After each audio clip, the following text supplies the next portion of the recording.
In the late action on Saturday, of course, 7:30 p.m. East Africa time, we'll be seeing Manchester United traveling to Spurs. So many games in London this weekend, but this one seems to be the pick of the bunch. Manchester United taking on Tottenham Hotspur, who themselves started with a draw last weekend against Brentford 2-2 there. And it was even more curious to see that game, both goals came from defenders. Timothy, what do you make of Spurs forward line? Yeah, Tony, I mean, maybe we can say it was an unlucky day for the strikers because they had some chances to put away. But the Spurs team going away to Brentford 2-2, I thought it's a decent result.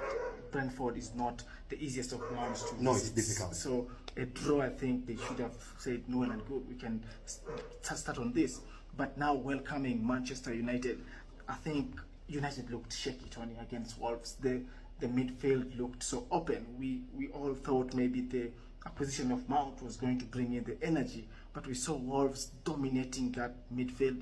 And if Spurs watched that game, I think they could be licking their lips saying there are gaps in that. There's something to get in that game. So for me, I wasn't convinced with Man United. I was not so convinced with Spurs. So it's a game I think we're going to watch and see who wants it most and might take it. It will be very interesting. Of course, Spurs starting that with the 2-2 draw with Brentford. And like you said, of course, Brentford can also be a difficult customer on their day. Spurs have lost Harry Kane. We expect them to struggle a bit going forward. But there was some brilliancy that was shown, of course, especially from their new acquisition, Maddison. He showed flashes of his best things that he used to do at Leicester. So getting 2 assists in that goal, in that game. So it will be very interesting to see how going forward he'll be representing in this Spurs team. We're waiting to see Heung-min-Son coming back into really his mold, the new captain of Tottenham Hotspur coming back into his mold. We haven't seen the real Heung-min-Son ever since the World Cup, you can say. So it will be very interesting if this is a game that maybe he turns up. For Manchester United, there's been some transfer news, but mostly in who is staying. And former captain Harry Maguire has decided to stay, or perhaps the coach has felt that he might be having a part to play. In the game that was played against Wolves, we saw a substitution in the first half. After the first half of the butcher himself, there getting substituted in first half, Lisandro Martinez. Does that maybe explain the decision of the coach to keep Harry Maguire? No, Tony, I don't think it's a decision of the coach. Maguire decides not to leave Man United because of the payment structure. The payout was not appealing to him, and then the new salary at West Ham was going to be a downgrade from what he's getting at Man United. So I think that played a part. And then Maguire being Maguire maybe wants to challenge in the bigger occasion and doesn't get any better than being at Man United. The problem is he is now fourth choice.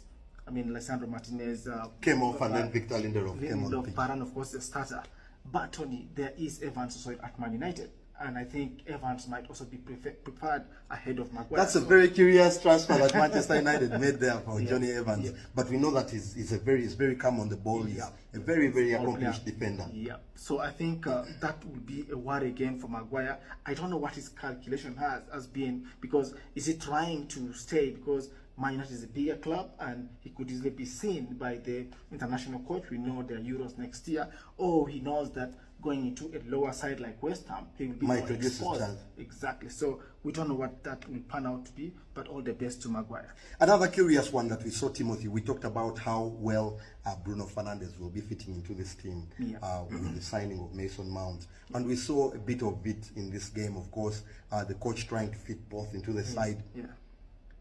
How is it going to be going forward? Because we saw, like you said, there was a bit of shakiness in the midfield. Casemiro getting a bit exposed in the middle of the park. Who would you prefer goes to the wings, and perhaps who do you want to keep in the midfield? I think that's an interesting one, Tony, and it has been a lot of talk out there. And we all know that there's a time when Bruno Fernandes actually sat deep and he dictated the play very well. I would think the coach should be able to recognize from the Wolves game what happened and move Bruno a little deeper and then allow Mount to be up front. Otherwise, with Mount sitting alongside Casemiro, I think there are still going to be gaps. The only good thing... He's not a good defensive midfielder. He's not. And the only good thing for Man United maybe is the midfield of Tottenham is a bit lightweight to Bissouma and Oliver Skip. I don't think there's too much quality there. But in front of them, you mentioned Madison, who can hurt anytime. So it's going to be a fascinating game. But again, the two midfields have to be prepared. In both games, Varane scored for Manchester United, and then of course, like I said, the Spurs also got their goals from Romero and Real defenders. Yeah. We now want to see what the forward lines are about in this game. I think Manchester United has a good forward line, perhaps slightly better than Tottenham Hotspur. That's why I've gone for 2-1 win for Manchester United.